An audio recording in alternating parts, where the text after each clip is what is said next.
So it's like 5 a.m. and I'm awake for the first time in I don't know how long. I'm not even sure that I'm awake right now.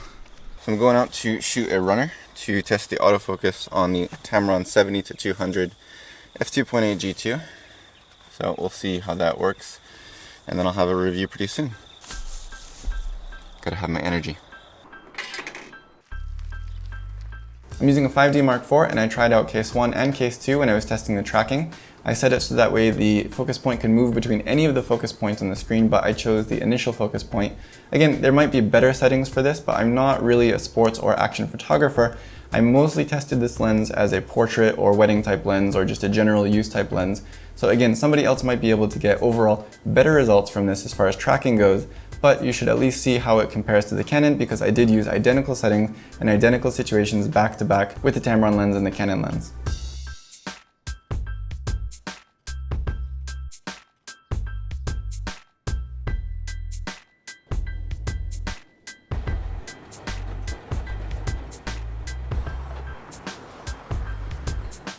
By the way, when I first came to Kochi, this is where I first arrived. This is where it all began. It was at that bus stop, right over there. That was 8 years ago.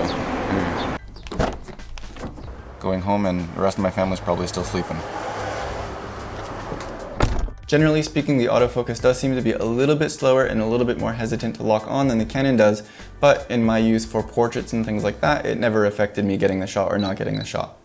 I did calibrate this lens with the Focal software, and it needed a +16 adjustment on the tele end and a similar adjustment on the wide end as well, which is a little bit unnerving, but the results were really consistent, which made me feel better. And that proved to be true in real world use as well. I almost never missed a shot because of the lens's fault, at least. So now that I've had a chance to check these files out on the computer, in this situation and also when I tested it with my son, I noticed that the Tamron had a slightly lower hit rate than the Canon did.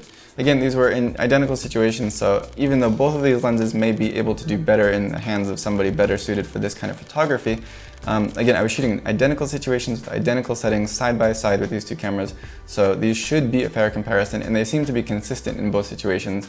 The Tamron seemed to have between 55 and 65% of usably sharp photos, while the Canon had between 75 and 100% acceptably sharp photos in some cases. So again, you can download all of these files in the description below to check them out for yourself, but I did find that, at least in my hands and in these situations, the Canon performed noticeably better as far as tracking goes. If you're not shooting this level of movement though, like something running straight towards the camera, then you shouldn't have a problem with the Tamron though. In all other situations, I found that the Tamron hit nearly 100% of the time. So generally speaking, at least for my use, I totally trust the autofocus on the Tamron, and I wouldn't hesitate to use it in any situation that I find myself in: portraits, weddings, anything like that, even light action. But again, somebody running straight towards the camera is a bit of a challenge for a lot of lenses, although again, the Canon held up better in this case for me. Let me know down in the comments below what your experience has been like, especially with focus tracking using the Tamron lens.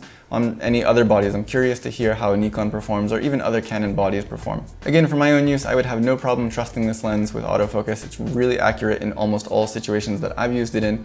This extreme situation was one of the only that I was disappointed with, but other photographers seem to have no issues tracking movement in sports like that, so it might just be something that I was doing. If you want to see more about the overall image quality and how it compares to the Canon, as well as the design and build of this lens, I'll put links to my other videos about it down below in the description, as well as on screen now. I'll also have a full overall review coming soon, so be sure to check that out when it's ready. If you liked this video or found it helpful, give me a thumbs up. Don't forget to subscribe, and as always, thank you for watching.